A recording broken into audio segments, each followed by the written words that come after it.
Recuerden que la escuela, y la universidad es una extensión para mí en ese sentido de la escuela, la escuela es uno de los principales dispositivos que el Estado ofrece para la integración, para la concientización, para la ciudadanización, pero también para la homologación de saberes, para la imposición de ciertas pautas de lo que es válido y lo que no es válido, lo que es legítimo y lo que no es legítimo. Y en ese sentido, la escuela se había pensado como un espacio incluyente que ciudadaniza al conjunto de los educandos, educandas sumamente diversas, y que en ese sentido la escuela es parte de cualquier proceso de democratización.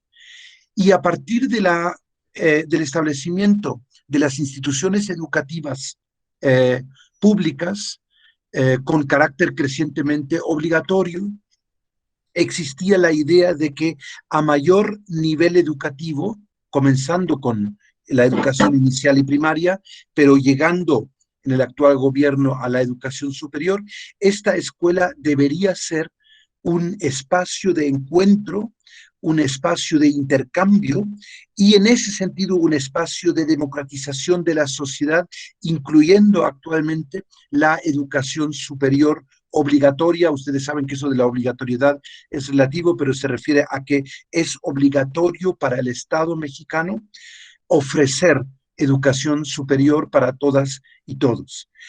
Y desde que se implementa la educación obligatoria, hay un fenómeno que a veces se denomina el fracaso escolar, la desescolarización, en el sentido de que la escuela no llega a determinado tipo de estudiantado por características económicas, sociales, infraestructurales, pero también lingüísticas y culturales.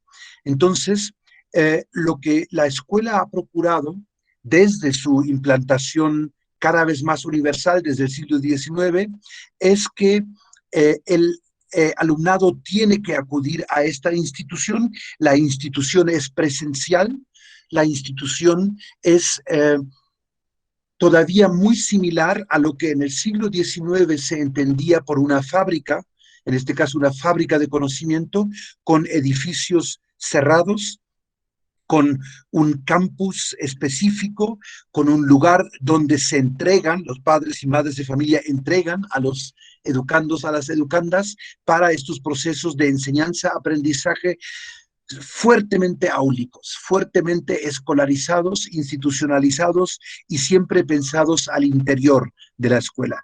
Hay muchas autoras y autores de la historia de la educación que han resaltado la similitud y de alguna manera el parentesco entre la escuela y la fábrica, por una parte, pero también entre la escuela y la iglesia o la parroquia, por otra parte. Y de alguna manera, las instituciones educativas actuales todavía arrastran este sabor de origen. Nos sentamos en la escuela a menudo, incluso en la universidad, nos sentamos como lo hacemos en una parroquia, en una iglesia, tenemos una cátedra, un pupitre, tenemos alguien que sermonea, que genera un monólogo a menudo, y luego tenemos los feligreses, las feligresas, estudiantes, de alguna forma tomando nota, pero también no es solo una iglesia, también es una fábrica, porque la idea es generar homogeneidad de conocimientos, examinar esa homogeneidad tanto en el input como en el output, perdone la terminología de fábrica, pero al ingresar intentamos generar grupos homogéneos y al egresar creemos que quienes egresan generan o son portadores de saberes, de conocimientos homogéneos o por lo menos homologados, según el nivel de egreso de primaria, de secundaria, de educación media o de educación superior en sus diferentes niveles. Ese afán de presencialidad y el afán de homogeneización, de homogeneidad, de alguna manera forman parte del ADN de nuestras instituciones educativas y la Universidad Intercultural no se escapa de ello. Pero ahora ocurre la pandemia, una pandemia jamás vivida de esta manera globalizada como la estamos viviendo, y ahora no son las y los estudiantes quienes se escapan de la escuela, como a menudo ha ocurrido por distintos motivos, y la sociología de la educación tiene grandes teorías sobre por qué ocurre este proceso del fracaso escolar, del abandono escolar. Ahora ha ocurrido lo contrario, lo contrario. Las y los estudiantes, desde primaria hasta, o desde preescolar hasta la superior, no han abandonado la escuela. La escuela los ha abandonado a ellos, a ellas. La escuela se ha retirado repentinamente por órdenes de autoridades de salubridad y lo, lo llamativo, lo rarísimo, es que ahora estamos ante una situación que por una parte los grandes críticos de la educación occidental habían deseado. Ustedes recordarán no solo a Paulo Freire, también a Ivan Illich, quien desde los años 60, 70 luchaba por una desescolarización de la sociedad. Él decía, la sociedad está demasiado escolarizada, homogeneizada, homologada, formateada para un conocimiento escolar que, como sabemos, es un conocimiento abstracto, es un conocimiento descontextualizado, es un conocimiento que a menudo tiene un fuerte sesgo de clase hacia la clase media, media alta, tiene un fuerte sesgo urbanocéntrico, porque nos imaginamos educandas, educandos o oriundos de la ciudad, que tienen determinada infraestructura en casa, que tienen una familia y una red de apoyo para aprender. Y esa idea de la desescolarización por la que luchaba Ivan Illich y que nunca fructiferó, porque ustedes lo saben mejor que nadie, sobre todo las poblaciones más excluidas del sistema escolar, los pueblos originarios, las comunidades rurales, son las que más luchan por la escuela, son las que más creen en la escuela como una promesa de transformación social y socioeconómica. Y entonces lo que ha ocurrido ahora, regresando a Illich, es que lo que él pregonaba, ahora lo ha practicado la Secretaría de Educación Pública y todas las secretarías estatales, todas las autoridades, porque nos han desescolarizado a la fuerza.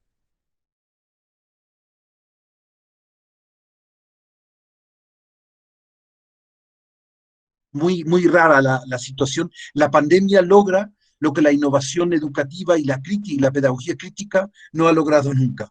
La pandemia nos obliga de alguna manera a reinventar los procesos educativos e, insisto, desde preescolar hasta el nivel de la educación superior. Pero eh, si esta situación se diera como tal, tendríamos una gran oportunidad de innovación, una gran oportunidad de creatividad. Pero a la vez, la misma institución escolar y la misma autoridad educativa combina desescolarización forzada con una vuelta a la educación bancaria, lo que Freire llamaba una educación bancaria. ¿Cómo ocurre esta vuelta a la educación bancaria? Ustedes lo ven si tienen algún televisor en sus hogares, lo habrán padecido como muchas niñas, muchos niños, la vuelta a la creencia de que la educación remota, basada en métodos tecnológicos direccionales, como es la televisión, puede sustituir a la docente, al docente, y puede generar una especie de muleta hasta que volvamos a reescolarizar a la sociedad. Entonces, programas como Aprende en Casa, que es una traducción al ámbito educativo del programa Quédate en Casa de las autoridades de salubridad, reflejan un fuertísimo sesgo de clase, un fuerte sesgo etnocéntrico de determinadas capas sociales y revelan que las secretarías de educación son incapaces de pensar desde lo concreto a lo abstracto, son incapaces de pensar desde los contextos educativos reales.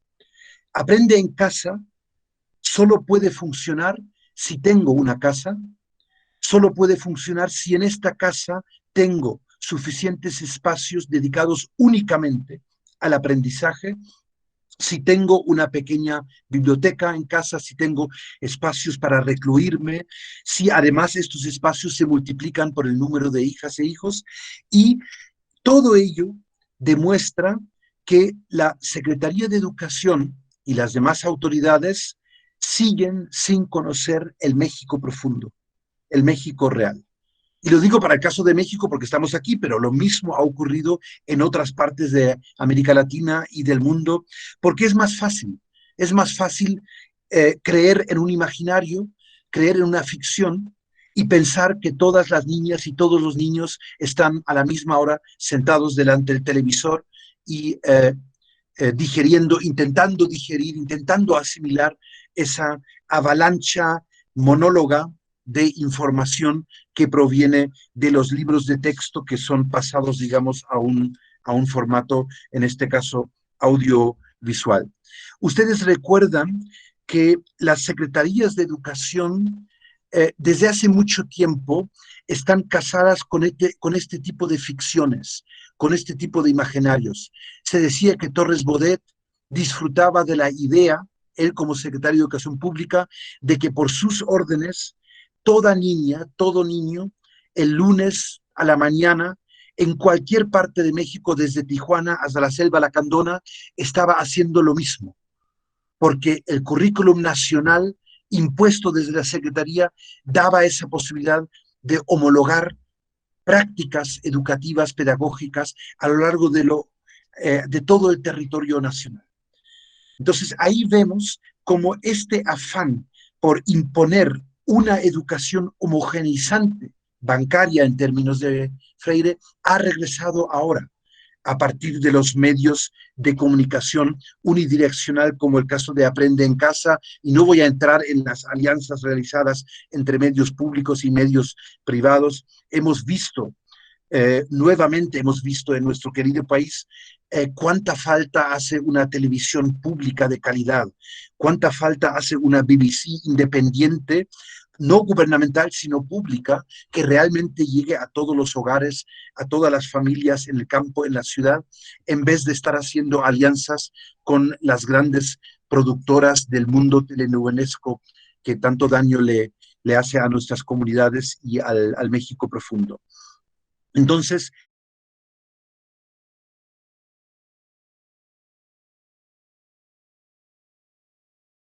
lanzo esta primera reflexión para contextualizar la situación en la que nos encontramos.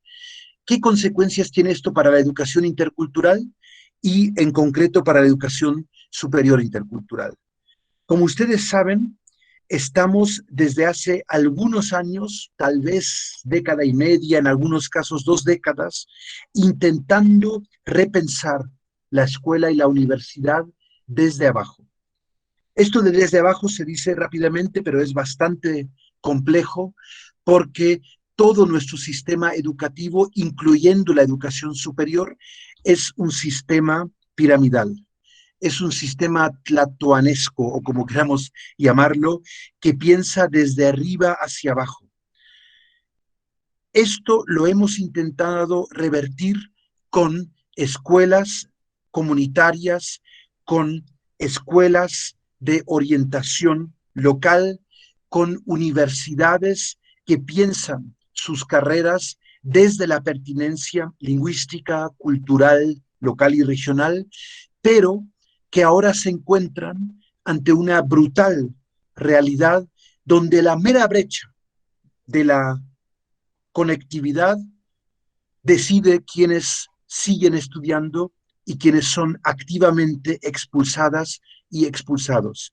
Creo que sí tenemos que hablar en estos términos, porque brecha digital o falta de conectividad suena un poco light, suena un poco débil, como, ay, qué lástima que no estés conectada o conectado. No, no, no. Estos son procesos activos de exclusión.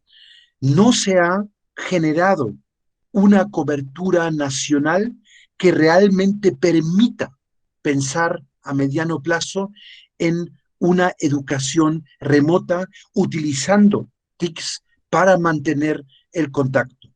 Hemos visto hasta en países sumamente tecnologizados como Nueva Zelanda, como mi propio país de origen, como Alemania y otros, que también en estos países hay una ampliación y una profundización de las desigualdades de acceso, simplemente de acceso. Ya ni siquiera estamos hablando de pertinencia, sino de acceso a la educación, en este caso a la educación superior, a raíz de la pandemia. Y son simplemente, es un espejo de tareas no realizadas. ¿Cuántas veces, en cuántos foros, en cuántas reuniones, en cuántos congresos hemos destacado que no se puede generar educación superior culturalmente pertinente si se mantienen las brechas, si se mantienen las desigualdades? Porque ustedes, como saben, necesitamos con la educación superior atender a la vez dos tipos de derechos que son de diferente generación, pero que ambos tipos de derechos son sumamente urgentes para que podamos hablar del derecho a la educación. Tenemos un gran pendiente en México que es el derecho del acceso a la educación. Este es un derecho de primera generación, como lo llamarían los juristas y politólogas. El derecho de primera generación es un derecho individual. Toda persona, según la Constitución Política de los Estados Unidos Mexicanos, pero también de muchas otras declaraciones y tratados internacionales de los derechos de los niños, de los derechos de determinados tipos de personas, toda persona tiene el derecho a una educación pública, laica y gratuita desde el nivel inicial hasta ahora, con la última reforma constitucional, hasta la educación superior. Y vemos que el Estado ha hecho esfuerzos para cubrir este derecho. Pero ustedes saben cómo se ha intentado cubrir este derecho. México es líder en América Latina junto con Cuba en cuanto a cobertura a nivel preescolar y a nivel primario. Esto es parte de una gran inversión que se ha realizado en los tiempos dorados de la postrevolución, en la expansión de lo que en algún momento fue el Estado, sí corporativo, pero un Estado benefactor que tenía como misión incluir a la población, hacer llegar la llama del conocimiento, recuerden la retórica de los maestros agraristas de la postrevolución, a cualquier rincón de México. Entonces, tenemos grandes avances en cuestiones de literacidad y alfabetización y cobertura a nivel de primaria. Estoy hablando solo de cobertura, no de pertinencia, a nivel de primaria. Pero cuando se declara obligatoria la educación secundaria, se inventan las telesecundarias. Cuando se declara obligatoria la educación media superior, se inventan los telebachilleratos o otras modalidades que ustedes conocen mucho mejor que yo en las regiones en las que están trabajando.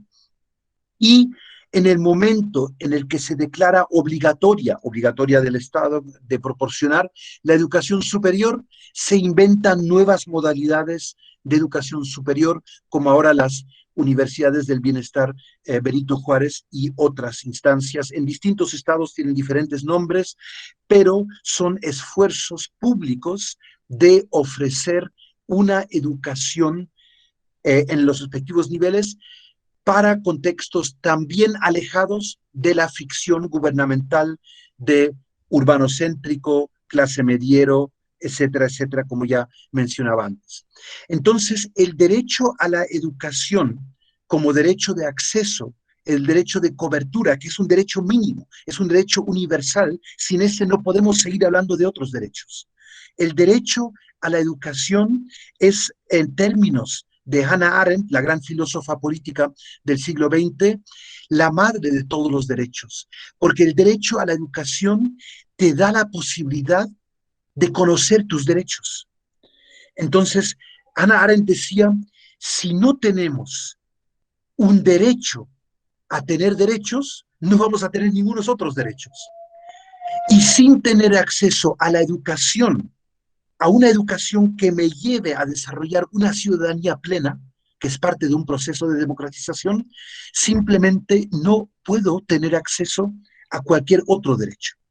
Entonces, lo grave que ha ocurrido en el nivel postprimaria hasta la educación superior es que el Estado ha estado invirtiendo de forma diferencial y desigualdad en todos los niveles de educación postprimaria.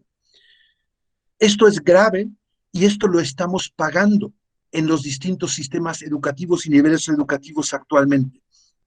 Ustedes saben que la telesecundaria, el telebachillerato y los esfuerzos de educación superior a distancia, universidades a distancia o como se quieran llamar, pasan por la experiencia a menudo negativa que nuestras estudiantes y nuestros estudiantes han tenido con un tipo de escuela donde faltan docentes y donde las y los docentes acaban siendo de facto sustituidos por televisoras.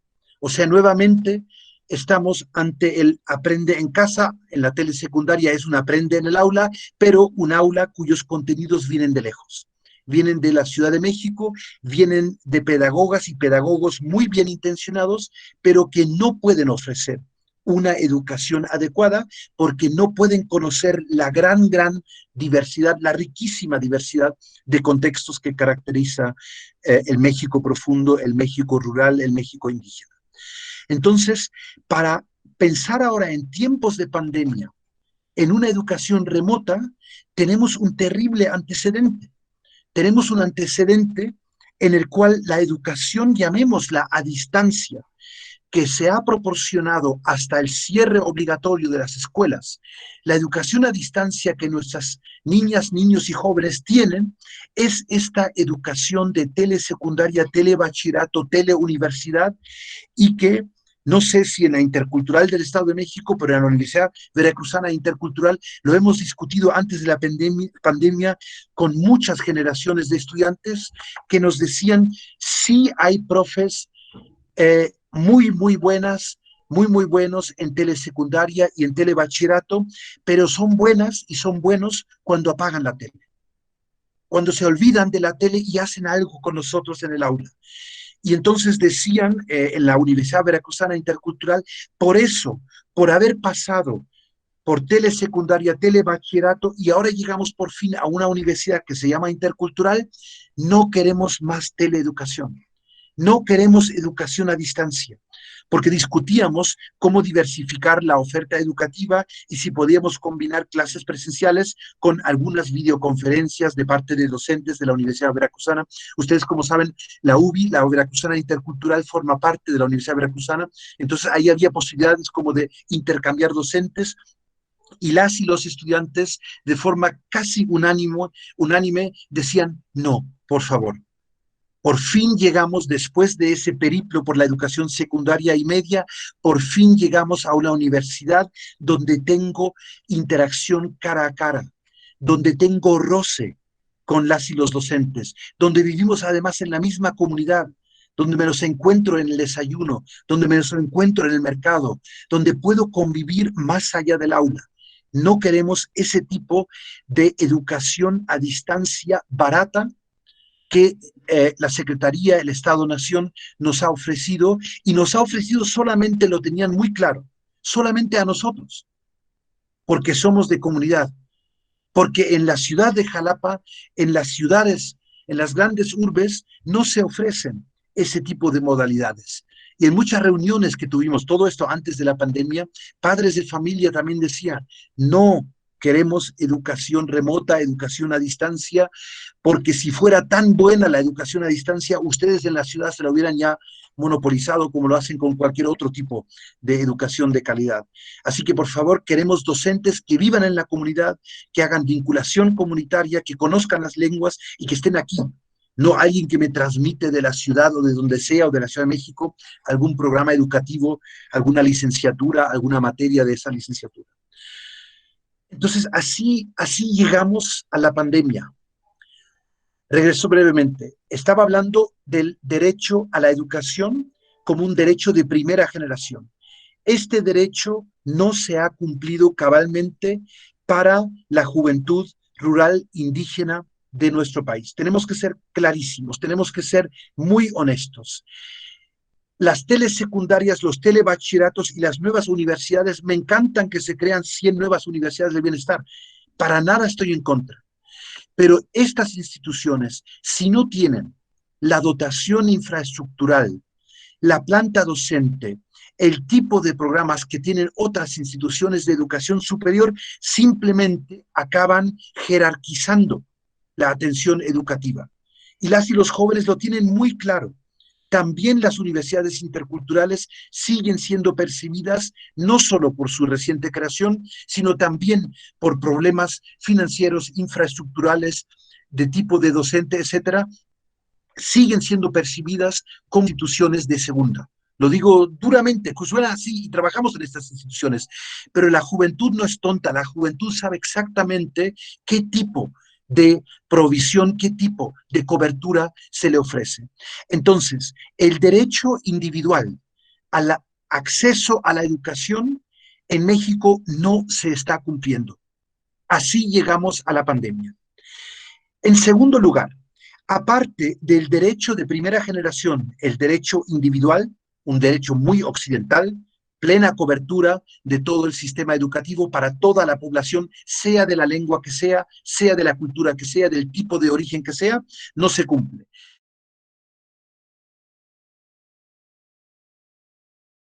Hay comunidades, hay regiones, hay pueblos que tienen un derecho específico a un derecho de tercera generación, como le llaman en las ciencias políticas y en el derecho, en la jurisprudencia, que es el derecho colectivo a una educación propia o, si no es propia, una educación apropiada. Lo que Silvia Schmelkes a partir de la CGIB acuñó como pertinencia cultural y lingüística. Esto no es una concesión, esto no es un asunto sexenal, sino que esto es una conquista histórica de los pueblos, de las comunidades y de sus organizaciones y movimientos. El derecho a no recibir una educación etnocida, una educación descontextualizada que me imponga moldes y modelos urbanocéntricos, clase medieros, a mi propia comunidad, a mi propio pueblo. Este derecho, el de tercera generación, es al cual pretende responder el incipiente subsistema, o como queramos llamarlo, de educación intercultural bilingüe, desarrollado mejor en preescolar y en primaria, desaparece en secundaria y media superior y reaparece gracias a las universidades interculturales a nivel de educación superior. Este derecho de desarrollar una educación pertinente, no de forma uniforme, sino contextualizada de manera inductiva desde abajo hacia arriba, no impuesta por la SEP ni por la CGIB, aunque tiene algunas tendencias a imponer, sino una educación que se define a partir de lo que las comunidades, las regiones, los incipientes mercados laborales precarios a nivel local, regional, rural y sobre todo lo que la juventud rural indígena anhela en sus contextos de origen. Esto no es un lujo, esto es un derecho conquistado. Tiene la misma vigencia que el derecho de primera generación de acceder. ¿Por qué lo menciono en estos contextos de pandemia? Porque si no tenemos cubierto el derecho de acceso a cualquier tipo de educación, el derecho de primera generación, el derecho colectivo a una educación pertinente, cultural, lingüística, étnicamente, se puede convertir en un pretexto para supuestamente cubrir algo que no se ha cubierto con la educación general del sistema educativo nacional. Ustedes lo habrán encontrado desde la primera generación que accedió a la Universidad Intercultural del Estado de México, que ustedes además son nuestros hermanos mayores, son las hermanas mayores porque son quienes comenzaron en el 2003-2004. Desde entonces tenemos el fenómeno de que no todo el estudiantado que nos llega por amor al enfoque intercultural o por amor a su proyecto de vida de mantenerse en la comunidad. Precisamente porque somos única o última, con perdón, opción, a menudo nos llega también un estudiantado que aspiraba a otra cosa. Y su aspiración a estudiar derecho, a estudiar de medicina, a estudiar contaduría, a estudiar informática, es un derecho universal. Lo tiene toda la juventud mexicana y no solo la que vive en la Ciudad de México o en Toluca. Toda la juventud mexicana tiene ese derecho. Pero entonces, lo que ocurre con el derecho a la pertinencia cultural y lingüística es que, y ustedes como docentes lo saben, a la vez acabamos atendiendo un estudiantado frustrado que no quiere estar aquí, pero que tiene que estar aquí porque no tiene acceso a otras universidades, y este se mezcla con un estudiantado, a veces incluso minoritario, realmente motivado, realmente encantado con el enfoque intercultural y que lo ve como parte no solo de su formación profesional, sino de su proyecto de vida, de su identidad como joven, su identidad como futura profesionista y su identidad como comunera, como una persona que quiere mantenerse en contacto con la comunidad, aunque puede que esté migrando para ciertos motivos formativos, pero que después su núcleo de vida, su foco de vida, lo quiere tener en la comunidad. Entonces, las universidades interculturales, incluso antes de la pandemia, estaban siendo forzadas por la política educativa y por la escasez de inversión, estaba siendo forzada a jugar en dos ligas y en dos canchas a la vez. Algo que, como sabemos, los futbolistas no se puede. Entonces, tú no puedes atender a la vez el derecho universal a la educación superior y el derecho colectivo de los pueblos originarios y de las comunidades rurales a tener una educación pertinente a sus contextos. Las universidades interculturales no nos hemos quejado en eso, hemos tenido una gran apertura, no hemos hecho lo que hacen las otras instituciones de educación superior, expulsar, excluir, seleccionar, no hemos aplicado, salvo por fines diagnósticos, estos nefastos, con perdón, exámenes de ingreso tipo Ceneval, Exani o como se llamen a lo largo y ancho del país, que sabemos desde hace años de la investigación educativa que estos exámenes no seleccionan a las y los estudiantes más idóneos, sino que seleccionan a las y los estudiantes egresados de la prepa que están culturalmente más cercanos a quienes diseñan los exámenes. Recuerden, pasa lo mismo que pasa con los dichosos tests de coeficiente de inteligencia. Los tests de coeficiente de inteligencia, ustedes psicólogas, psicólogos que están presentes no me dejarán mentir, no miden inteligencia objetiva, miden inteligencia relativa a quien diseñó estos tests. Y estos tests están diseñados por psicólogas y psicólogos muy respetables, pero que son de clase media urbana y tienen una forma de percibir, de concebir la inteligencia en sentido abstracto, matemático, etcétera, que no es el de la inteligencia múltiple que aporta una niña, un niño, un joven, una joven que se socializó en un medio rural indígena. No es un más o un menos de inteligencia, sino el mix de tipos de inteligencia son diferentes. Por eso los exámenes de admisión a la universidad son discriminatorios, no únicamente para hablantes de lenguas indígenas, sino que también son discriminatorios para quienes desarrollan estas otras inteligencias no logocéntricas, no matemáticas, etcétera, etcétera. Entonces, lo que han hecho las universidades interculturales antes de la pandemia es abrirse a un conjunto de estudiantado que son de alguna manera héroes, heroínas, que han sobrevivido una educación secundaria y una educación media superior altamente deficiente, con excepciones. Hay excelentes escuelas, lo sabemos, por las comunidades escolares que existen, pero estructuralmente son deficientes, porque con un programa televisado desde la Secretaría de Educación Pública no puedo obtener una educación secundaria culturalmente pertinente. Es imposible. Entonces, en ese sentido, el estudiantado que nos llega a la Universidad Intercultural y en el Estado de México pasa lo mismo que en Chiapas, que en Tabasco, que en Guerrero, que en Veracruz. Es un estudiantado que ha sobrevivido que ha sobrevivido esta discriminación estructural, institucional.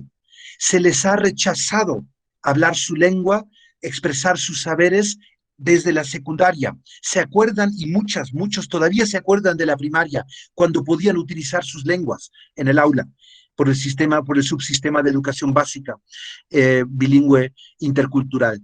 Pero han sido silenciadas y silenciados a lo largo de todo este tramo tan importante de la adolescencia, donde te formas como persona y te han dicho que lo que tú sabes, lo que tus papás saben, lo que tus abuelas y abuelos saben, no vale, porque no está en el libro de texto, porque no lo avala hacer. Y si hablas esa otra lengua que mal llamamos dialectos, pues tampoco sirve, está bonito para el pasado o para la comunidad, pero no sirve en términos académicos. Entonces, ¿cómo no? ¿Cómo no vamos a recibir generación tras generación a estudiantes sobrevivientes, pero que han recibido un coco wash terrible, discriminatorio, de que creen pensar que lo mejor para ellas y ellos es largarse a la ciudad, es largarse a la UNAM, al Politécnico, a las grandes universidades, porque ahí van a encontrar el trampolín para por fin olvidarse de su estigma de origen, la lengua, la familia, la cultura, la comunidad. Este carácter etnocida, fuertemente racista y discriminatorio de la educación secundaria y preparatoria en este país, y sé que estoy hablando en términos generales, pero es lo que ocurre en gran parte del país. Y hay excelentes escuelas secundarias y medias que son la excepción, pero precisamente son eso, una excepción casi realizada a escondidas de.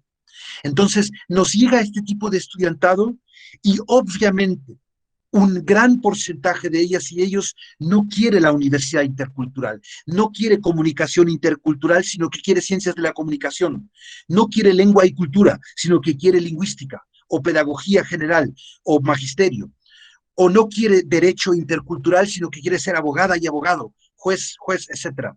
Entonces, lo que no hemos podido hacer adecuadamente y lo que menos podemos hacer en plena pandemia y con una educación remota, precaria, impuesta a la fuerza, es atender de forma diversificada a un estudiantado tan diverso. Y repito, y lo hemos visto en la Veracruzana, hemos hecho muchos estudios de acompañamiento tanto de estudiantes como de egresadas y egresados, y hay un grupo muy importante que utiliza la universidad intercultural como segunda, tercera o única opción y que después incluso egresados de la UBI, me imagino que en San Felipe pasa algo parecido, después tienen ya ciertos recursos para estudiar en la UPN una carrera clásica o para estudiar en la ciudad una licenciatura que siempre deseaban. Y yo les digo, ¿por qué no estudian un posgrado en vez de otra licenciatura? No, esta licenciatura no la veo como una licenciatura completa. La licenciatura intercultural me da algo de vergüenza. Entonces tenemos este tipo de estudiantado, no es el conjunto, ¿no? Pero ese estudiantado es un grupo que no debería estar en nuestras universidades interculturales. No está pensada la universidad intercultural para simular ser estudiante de derecho, para simular ser estudiante de administración, y lo obligamos a estudiar una carrera que no es la que él o ella quiere. Pero como no se cumple el derecho de primera generación al acceso a la educación, acaban estudiando con nosotros. Por eso tenemos que luchar porque haya una ampliación de la educación superior en serio. Conozco colegas de las interculturales que le temen a las universidades del bienestar o que le temen a la creación de otras universidades en su entorno. No le temamos. No es competencia. Somos universidades públicas, tanto las de bienestar como las UPNs, somos todas universidades públicas. No competimos, sino que nos complementamos. Lo que necesitamos es mejorar nuestra relación con la educación media superior.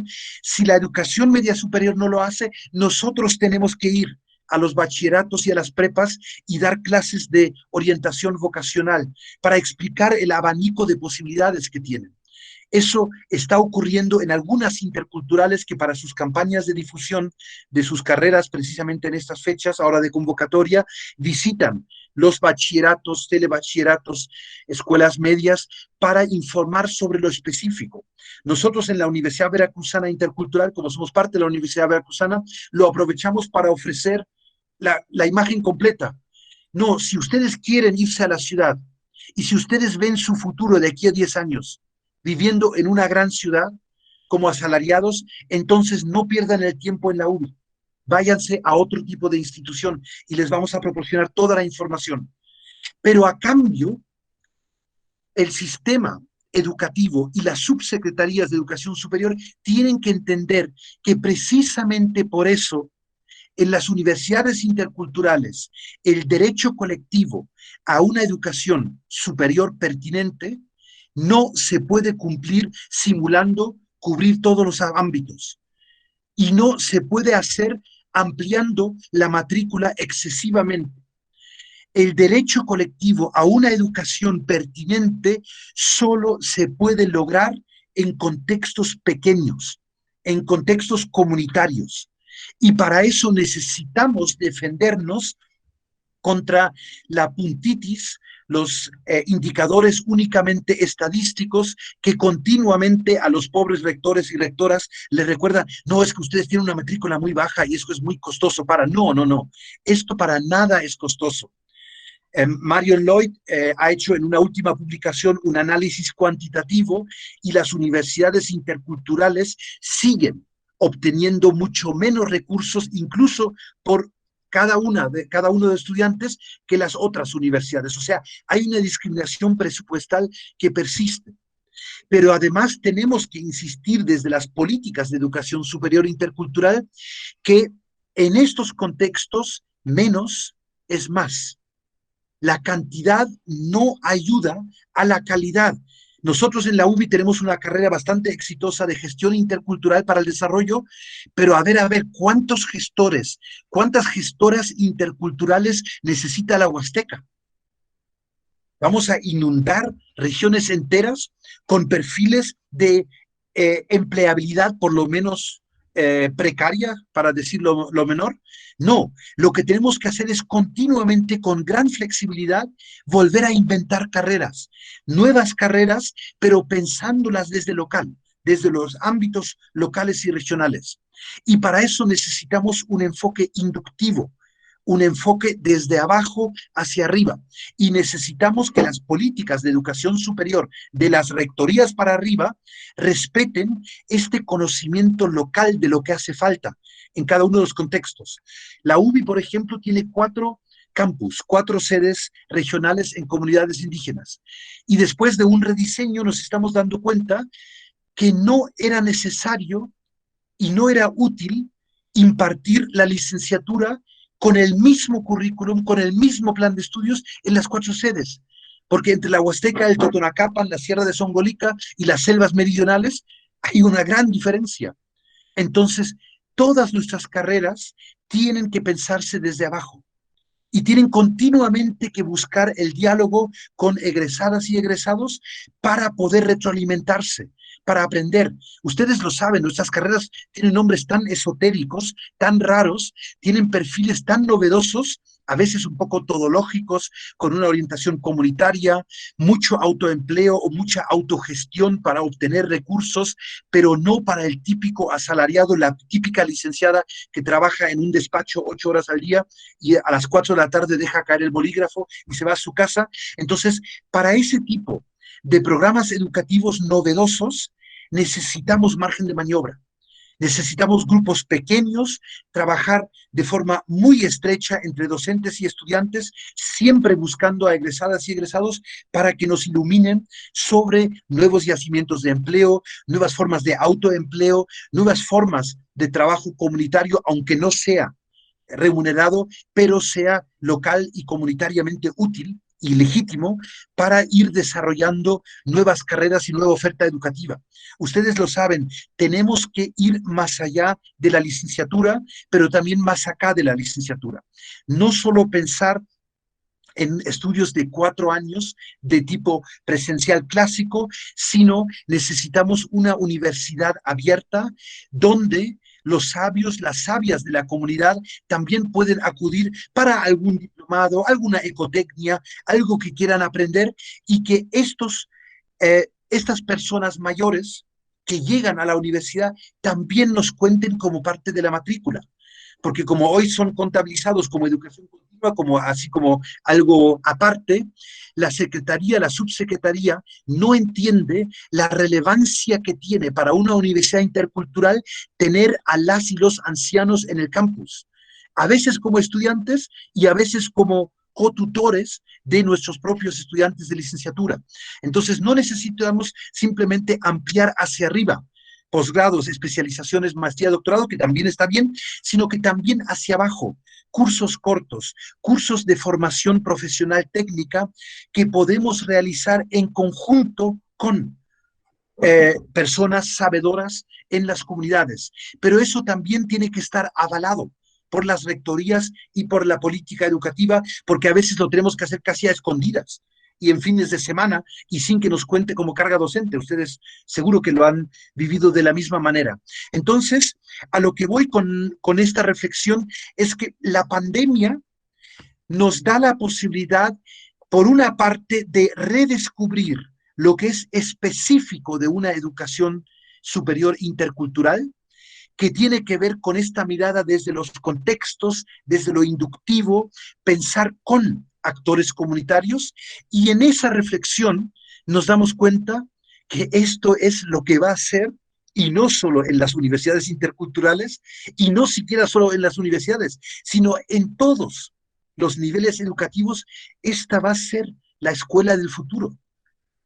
No sé si va a haber una situación post pandemia, pero vamos a vivir entre pandemias en el futuro. Eso queda bastante claro, que lo que ocurrió con este virus va a volver a ocurrir precisamente por la forma depredadora que hemos invadido los recursos naturales y la vida silvestre. Entonces, para, para prepararnos para una universidad en pandemia y no post pandemia, una universidad futura en pandemia, pensemos la universidad no desde su arquitectura, no desde su herencia decimonónica de aulas, sino como procesos de interaprendizaje, como nos enseñó siempre María Bertelli. Y estos procesos de interaprendizaje hay que arraigarlos. Ni siquiera las secretarías de salud nos van a poder jamás dar luz verde en ese dichoso semáforo. Es muy bonito lo del color del semáforo, además, entre paréntesis, otro ejemplo del urbanocentrismo, porque donde hay semáforos, por supuesto, únicamente en las ciudades, ¿no? Les recuerdo que había ediciones de la prueba PISA donde utilizaban para ciertas cuestiones el semáforo, y claro, niños rurales no entendían bien a qué se referían, por qué los colores tenían que estar ordenados de una manera. O sea, ahí se muestra cómo estamos sesgados mentalmente hacia la ciudad. Regreso a mi argumento. Las escuelas y las universidades en esta educación entre pandemias no podrán funcionar regresando a ningún tipo de normalidad presencial tipo fábrica clásica, sino que tenemos que repensar los procesos educativos, de educación superior en nuestro caso, en una relación estrecha entre dos comunidades, una comunidad académica y una comunidad territorial.